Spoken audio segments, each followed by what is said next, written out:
Fala, torcida brasileira! Felipe Tiru de volta na área para comentar mais uma rodada da Copa do Mundo da Rússia. Uma rodada onde os favoritos suaram aí, mostraram que não vão ter facilidade nessa competição, né? Quem são os favoritos para a Copa de hoje? Eu tô falando aqui, favoritos não, os candidatos ao título, né?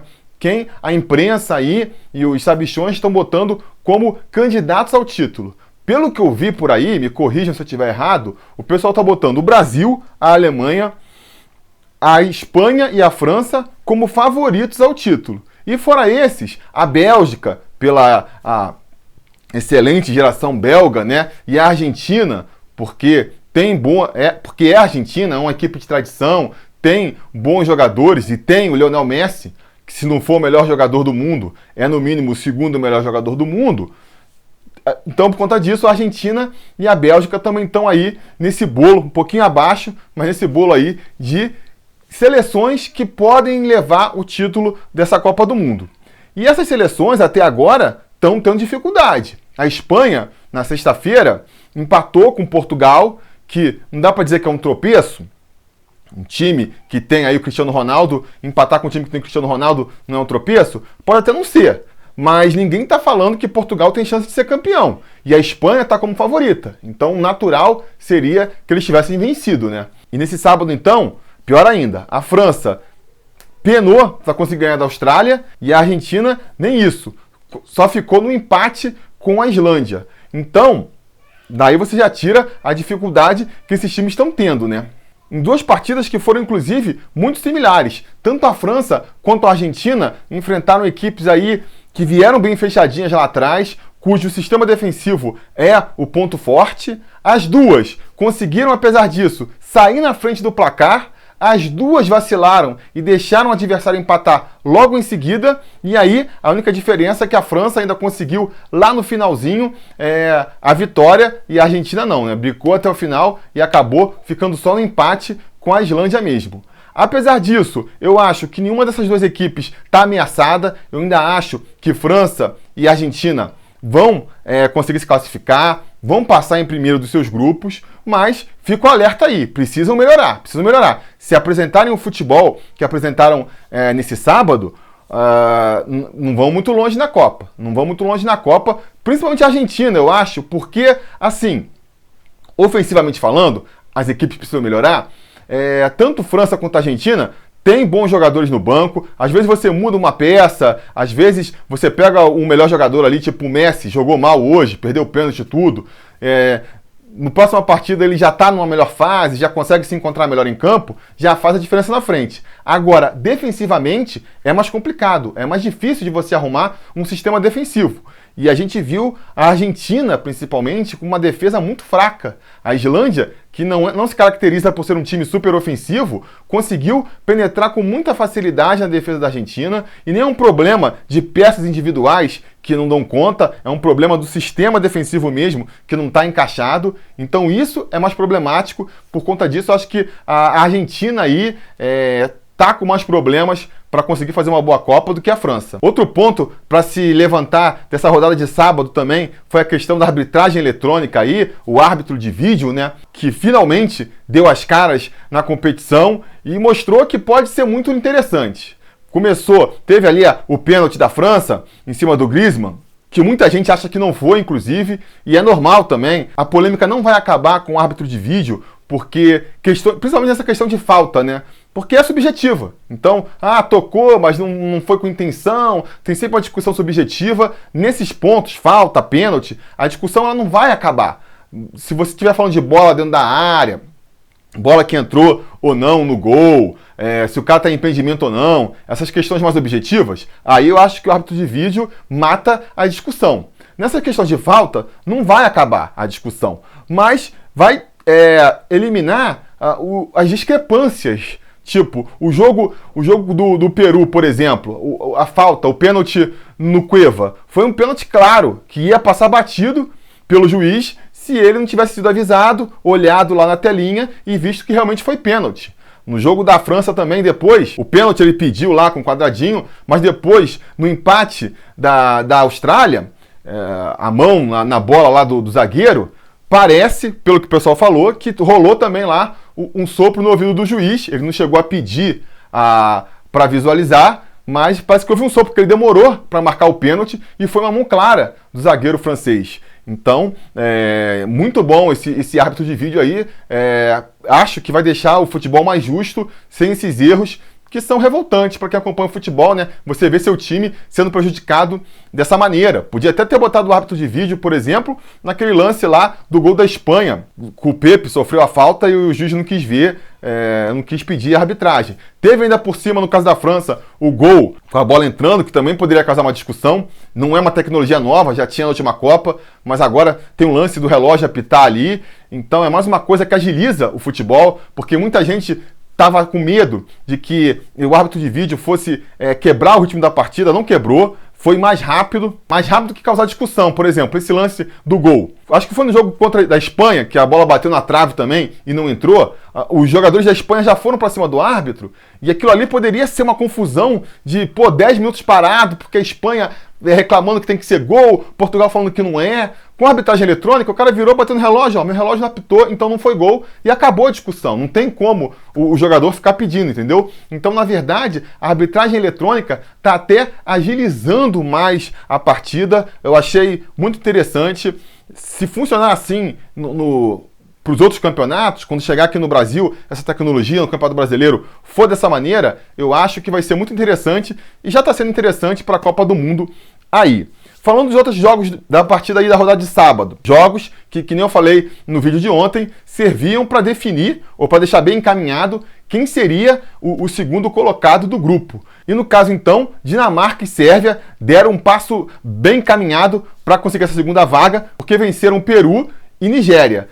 O jogo de 1h da tarde foi um jogo bem mais interessante de se ver. O Peru buscou o jogo o tempo inteiro, talvez merecesse até a vitória, mas perdeu pênalti, perdeu várias oportunidades.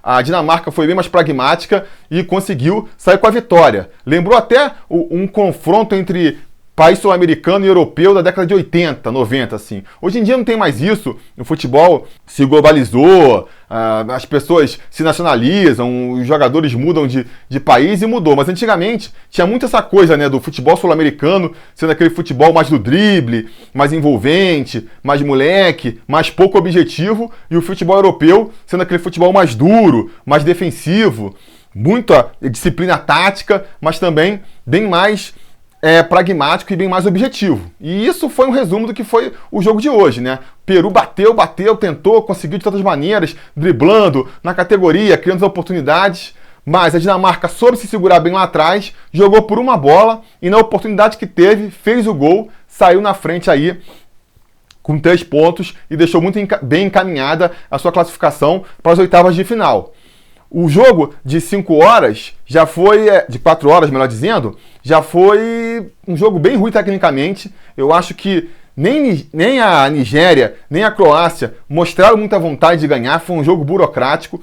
A Croácia acabou vencendo a partida, mas nos erros da Nigéria.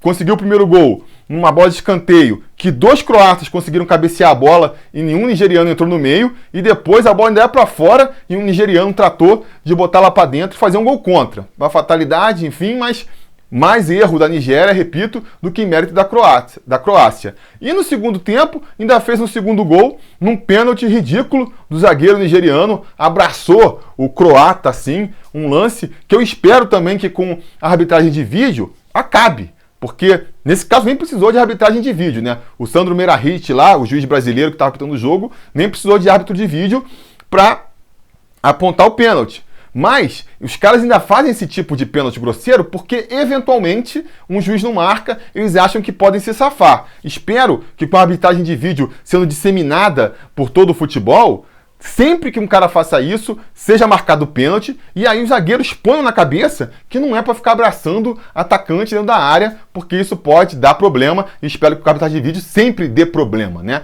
Vou fazer só uma distinção aqui, apesar de achar que são situações similares, eu acho que, por um lado, o Peru, que perdeu o ponto, tem mais chance de se classificar do que a Nigéria. A Nigéria acho que está desclassificada. Pelo futebol que eles apresentaram hoje, pela vontade que eles apresentaram hoje, eu acho que eles realmente já se desclassificaram da Copa do Mundo. O Peru é difícil? É difícil, mas vai que joga um futebol que nem jogou hoje e a França também apresenta um futebol abaixo da média, que nem apresentou nesse sábado, pode ser que ele consiga vencer a França. Difícil, consegue vencer a França, consegue vencer a Austrália e ainda briga por um segundo lugar aí. E do outro lado também, a Dinamarca, eu acho que deu um passo mais firme para a classificação do que a Croácia. Por quê? Porque ao mesmo tempo que a Croácia não apresentou muita vontade de jogar, foi um futebol meio burocrático, mesmo com a vitória, a gente viu no jogo contra a Argentina uma Islândia jogando com muita vontade, uma Islândia jogando com muito empenho, com muito coração, né? E isso talvez consiga aí se sobrepor. Eu sei que no vídeo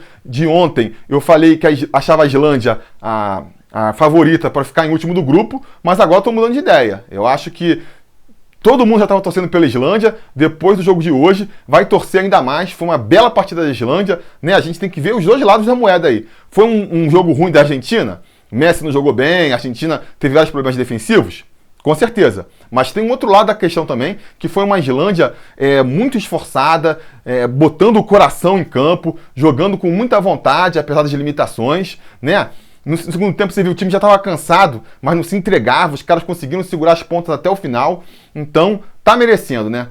Se for por mérito aí, por coração, por entrega, por vontade, quem merece ficar com a segunda vaga desse grupo aí, com certeza é a Islândia. Falando então da rodada de domingo agora, a rodada em que o Brasil vai estrear na Copa do Mundo. Primeiro jogo do dia, às 9 horas, é o outro jogo do grupo do Brasil, né?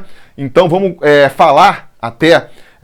fazer o prognóstico do grupo do Brasil que a gente vem fazendo aí. Eu acho que o Brasil pegou um grupo mais difícil do que costuma pegar, porque normalmente o Brasil sempre tem umas galinhas mortas no grupo do Brasil, né? Tem China, tem Coreia do Norte. Dessa vez não tem nenhuma equipe muito fraca, mas também nenhum adversário para meter medo no Brasil, né? Se o Brasil quer realmente brigar pelo título, não pode ter medo de Suíça, de Sérvia e de Costa Rica. Então acho que o Brasil pode até ter uns jogos mais difíceis aí nesse grupo, mas vai conseguir vencer todos os jogos, vai conseguir se classificar em primeiro sem muitas dificuldades. E aí, os outros três vão brigar para ver quem fica com essa segunda posição.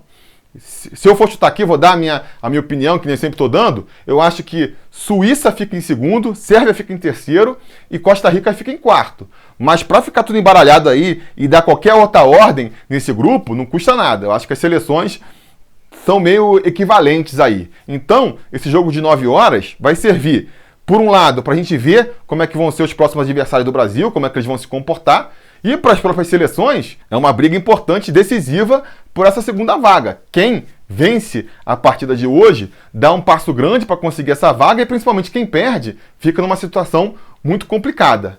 Meio-dia tem um jogo do Grupo D, que é da onde vai sair o adversário do Brasil nas oitavas, né? Se tudo der certo, o Brasil ficando em primeiro vai pegar o segundo desse grupo. A Alemanha é a grande favorita também, a situação similar à do Brasil, né? Tem tudo para conseguir as 3 vitórias e ficar em primeiro do grupo, por mais que tenha uma dificuldade, todos os favoritos conseguindo dificuldade. Pode ser que consiga ter dificuldade para vencer, empate um jogo ou outro, mas não acho que vai deixar escapar a primeira posição desse grupo. Diferente do Brasil, aqui no grupo da Alemanha, eu vejo a Coreia do Sul um pouco abaixo dos demais times, então acho que vai ser o saco de pancadas aí, tende a perder de todo mundo. Quem perder ponto para a Coreia do Sul vai acabar complicando a sua classificação para a segunda fase. Então Suécia e México são os times aí, são as seleções que vão brigar para ver quem fica com essa segunda posição. Eu espero, a minha torcida é que seja a Suécia. Eu acho que pela tradição aí dos confrontos, o Brasil tem mais facilidade para enfrentar a Suécia do que enfrentar o México, que costuma ser uma pedra no sapato da seleção brasileira, né? Mas eu acho que, apesar disso, temo que vai ser o México que vai conseguir se classificar em segundo lugar. Então, nesse grupo D, seria a classificação Alemanha, México, Suécia e Coreia do Sul. Essa é a minha aposta. Para o jogo de hoje, vamos ver. Eu acho que apesar dos últimos favoritos terem se complicado, acho que a Alemanha, vou insistir nessa tese, de que a Alemanha consegue uma vitória tranquila, 2-0. Vou apostar aí a Alemanha 2-0. Esqueci de falar a minha aposta pro jogo entre a Costa Rica e a Sérvia, né? Vou botar aí Sérvia 2-1 na Costa Rica, tá? E finalmente, o jogo do Brasil, o jogo de 3 horas, que encerra a rodada de domingo. Eu acho que o Brasil vai ter um jogo complicado, contra a Suíça. Afinal de contas, é uma equipe que tradicionalmente é muito defensiva, o que vai atrapalhar o jogo do Brasil. É, no papel, a equipe mais difícil, né? Que está melhor ranqueada no ranking da FIFA aí. Então, numa estreia, já pega a equipe mais difícil do grupo, com um estilo de jogo que não vai encaixar muito bem com o do Brasil, porque eles são muito retrancados. Então, prevejo a dificuldade. Não sei se a gente vai ver aquele Brasil desenvolto, mas acredito na vitória. Acredito na vitória. Acho que o Brasil vai vencer aí por 1-0. Vou botar aí gol do Neymar, né? Espero que o Brasil saia na frente e não deixe a Suíça empatar, que nem fizeram França e Argentina. E aí, eu sei que mesmo com o Brasil saindo na frente, duvido que a Suíça se exponha, saia para o jogo. Eles vão continuar retrancados lá, vão querer tentar o empate primeiro. Se não conseguir o empate, vamos tentar perder pelo menor saldo possível, para num provável desempate conseguirem se classificar no saldo. Então acredito que o Brasil vai ter dificuldade, vai encontrar uma defesa muito fechada, mas apesar disso, a gente vai conseguir sair com a vitória. Beleza, galera? Tentei falar tudo aqui muito rápido, tô querendo ver se eu faço esses vídeos mais curtos, né? E saindo mais rápido para funcionar melhor pra gente. Então digam nos comentários aí o que vocês acham disso. Digam as suas opiniões também sobre as partidas que aconteceram nesse sábado, a sua previsão para as partidas de domingo. Os comentários, enfim, estão abertos aí para isso e a gente vai se falando.